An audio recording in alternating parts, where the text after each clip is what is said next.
Zapraszam na panel dyskusyjny przy kieliszku wódki, ognisku i jedzeniu. Hi guys and welcome. As you know, we have lockdown and it's mostly nothing I can do, so I want to make some video about some other topic. Maybe it will be interesting for you, or you have some questions about that. So I will tell you my first days and first steps in the UK. When did I come to the UK and what happened?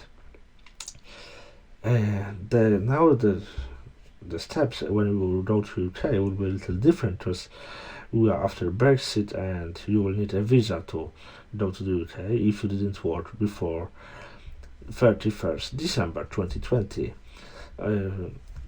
So if you worked in the UK before 31st December 2020, you only need your NIN and you will be allowed to work on all the rules, EU rules. You will only need to apply under EU settled scheme for settlement status to live in the UK, and everything will be okay. Other things is that if you didn't work in the UK before, you will need to first apply to a visa to come to the UK. But then I have to tell you how it was with me. And I came to UK by car. I've decided, because I've lived in Germany for some time, and I've decided that I want to start my adventure in the UK. That was December, and I decided to go there. So I've taken a car from Flensburg in Germany, and I went through Germany, Netherlands, Belgium to Zante in France. I've started my trip at 7 a.m. In Flensburg, but I made many stops, breaks, and go to buy some food, to eat something. So I was at night, about 10 p.m. in Zante. I bought a ticket. I went for an inspection, because my car had to be searched before I entered the ferry. After that, my car was on a security inspection. Then it was French border pest control. So a guy from a France border force just said, "Okay, let's go. I don't need to see you, even your passport. Everything is fine, man, and you are from the European Union, so we can go." A very nice French guys. And then there was a British border control. So I have to give them my passport. They put it in the computer. I had to wait about 15 minutes until it will be properly checked if is everything okay with that, and they allowed me to board a ferry. So I went to a ferry, and that I had to stay 2.5 hours on a ferry until we arrived in Dover in the UK. After we went out from that ferry, there was another inspection. It was a British custom inspection, and I had to spend another 25 minutes, because my car had to be searched another time under custom purpose. So my car was checked, everything was fine. So I went to by highway to London, and I remember it was 3 a.m. Really cold winter December night, and at 3 a.m. I was close to a big Ben, to a parliament building in a car, and I was thinking, and what next? What I should do, because I didn't have even any plan what to do. I had some money, but I didn't have any plan. I just wanted to go there and check if it's a good place to live and what will be. So I thought it's a really nice idea. And so I've looked on my phone on a booking app, and I found some hostel in it was called Great Eastern in Docklands, exactly on the island of Dock. and I went there to spend first few nights and just to rest after that long trip and think what to do next. And so I've decided that I want to stay in the UK for some time, find a job, and we will see. And I also wanted to make some videos from the UK. So then I've decided that we need to make some important things to establish. So the first thing, next day, I went for a breakfast in that hostel, and I drove to a mall, to the nearest mall, to buy a British SIM card to my phone, because I have a German SIM card and I needed a British phone number for looking for a job, for administration purpose, for banks, for everything. And the first thing, what was the most important, was to buy a SIM card. I bought a free SIM card from a free store, which is, I think, the best British cell phone network, from a free store. And when I was back in the hostel, I called HMRC to order the appointment to go to an interview. Because if you live in the UK, first thing you need is a phone number, which I had, and a national insurance number. But to get a national insurance number, you need to call a special hotline, tell that you need to obtain a national insurance number. They will ask you 1 billion questions from your passport, your name, first name, last name, date of birth, your address in the UK, your previous address abroad, your phone number, British phone number, your passport number, when it was issued, what the expiry date of your passport, date of arrival in the UK, how did you arrive, is it by ferry, train, or by plane, the port of entry, is the port of Dover, Harwich airport, which airport, all important questions. Why do you need a national insurance number? You need to tell that you are looking for a work and you will work in the UK, so you need national insurance number. And after all that questions, they will give you date and time and address, when and where you need to go for an interview. And that's the most important thing. In the UK, you need to go to that interview, to that place. Of course, there will be a lot of people waiting on a line, so you need to wait for your time. And then you will go to a special officer for a civil servant. That person will check your passport, will fill a big paper form, asking you the same question you were asked on when you called that hotline. And they will check the answers. Is the answer the same you give them with the document and the answer from a hotline call? So it's very important. Then you will receive your passport back and you will receive a special confirmation that you was on the interview to obtain a national insurance number. Then you can do other things, and you need to wait up to 30 days to receive national insurance number. You can start work and do other things without them. Of course, you won't be able to register to the Shell or to GP without that number, but you can start work without it and then give your employer your NIN when you will receive it. Yep. Then I went to a reception desk on that hostel, and I've told them that I want to stay a few days longer because I'm looking for a room, and I will probably stay longer in the UK.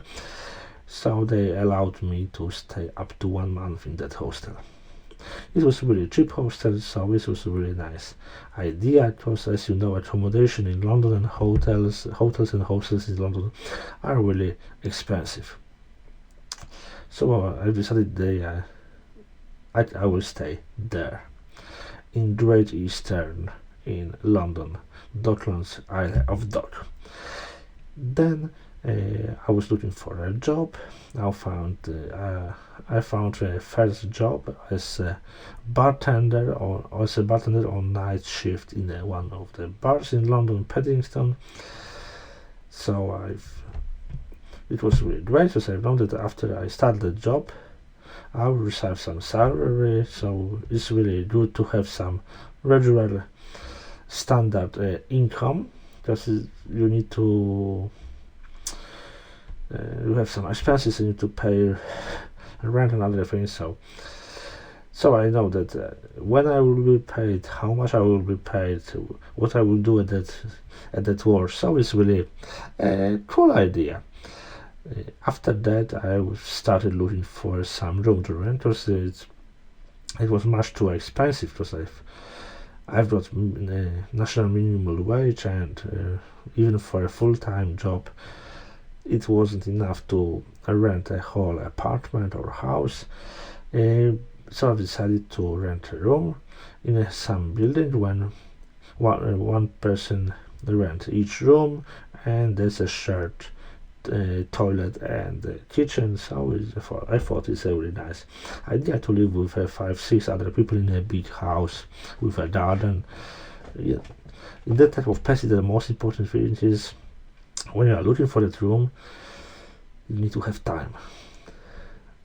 Look on that building, talk with the people who live there, because the characters and mentality of the people who live there is the most important. If you will think like, oh, I need something really fast, so I will rent that room or some other, and maybe so you will need to move to another room, because you will not like the people who live there, or there will be some other people with other people who live there. So first talk and meet with the people who live there to check if you really want to live in that place.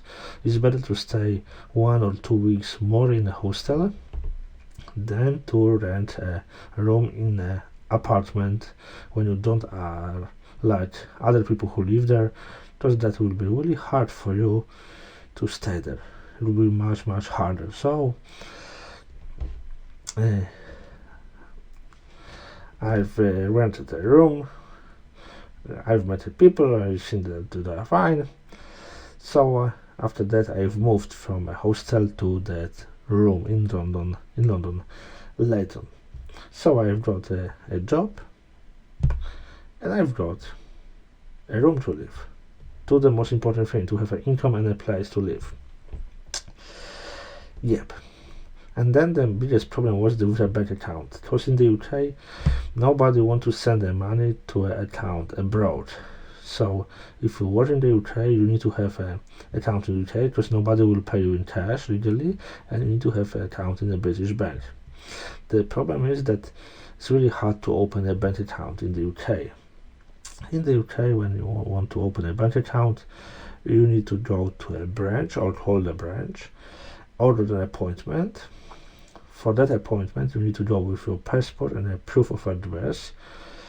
Usually it's hard to have some proof of address, but usually the letter from national insurance that you apply for a national insurance number, the confirmation will be enough as a proof of address.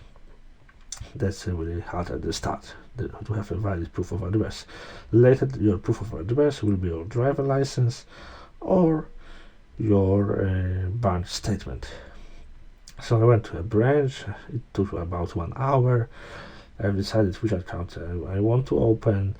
That assistant in the bank branch filled all forms and opened my account, and after 14 days I've received a bank debit card.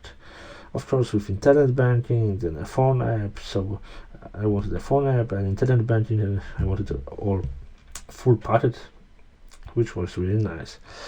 It was a situation in Lloyds Bank when I came to the UK. Now it's pretty simple, because there are banks like Revolut and Moneasy. Both of these banks have a free bank account when you have a European IBAN number. You have also a British account number, South code and account number, so it's much easier. Now you can open a bank account even if you live in Poland, Germany, or another country, and before you come to UK, you can open a bank account. Especially Revolut is really great for that. I made a video about Revolut, so then you can listen and see what's really nice in that bank. It was really, but before it was much harder. So after I've received that, I went to my boss, to a manager. I've told him that I've opened a bank account, I have a bank account number and so forth. So they've put it in a Polaris system, in Polaris database, company database, that I want to receive a salary on the bank account, and everything was fine. And at that moment they also put a new address of my apartment in the system, so everything was okay. The only thing I had to do was, after I received national insurance number, to tell my manager that I have a national insurance number, to put it in the system. This is really important, to put your national insurance number and your tax code to a system, because before, if you don't give your national insurance number to a company, and you will receive, they will need to put something called temporary number. And with that temporary number, they need to pay the biggest tax is possible for you, so your net income will be much less, because you'll pay a really high tax. To be able to pay the correct tax much lower for you, you need to give them your national insurance number. So that's the most important thing to give there.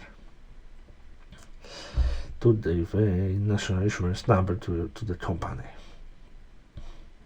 So we have a work, everything is fine, we receive salary, we have a place to live.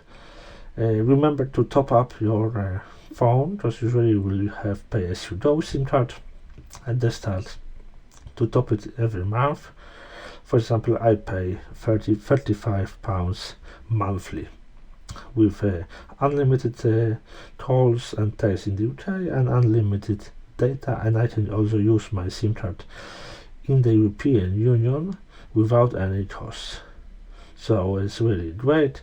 The lowest package bundle in free, which allows you to use a phone in Europe, that's for £15. The biggest is £35. So I think this the best network for people who come to the UK. What I can tell you next, some also important things which you should do is to exchange your driver license. If you have European driver license, exchange it to a British driver license. You can do it in the post office. You need to fill D1 form, attach 2 photos, your driver license and your ID card or passport, and send it to a DVLA, and after 10 days you will receive back your ID or passport and a new British driver license, which is really important. This is also a proof of address, and if you lose it, you don't have to go to a previous country. You can make a replacement, another license, another document in the UK. That's important. Other important things is to register in electoral roll. For that you will need your national insurance number. You will register for the elections, which is also a proof of address. For example, for a brainstorming, it will be really important. And the last thing is to go to your GP and register for a GP, because to work legally in the UK you need to be registered in your local GP. And there's areas, so if you live in some area like Leighton, you will have 3 GPs around when you can register. If you live in Hammersmith, you will have other 3 GPs around when you should go and register. So I think it's quite simple. And everything was really fine, okay. After a few months I've received a credit card and some overdraft allowance, so it was really great. And of course at the end I had to register to a European Union settled scheme to receive as a pre-settled status in the UK because of the Brexit. And this was my first steps in the UK. So if you have any questions and you want to ask me something, how it was and why and what happened, just write a comment below and I will answer all your questions. Thanks for watching and see you soon. I ty, cenzorze, co za wiersz ten, zapewne skażesz mnie na ciupę i żem się stał świntuchów hersztem. Całujcie mnie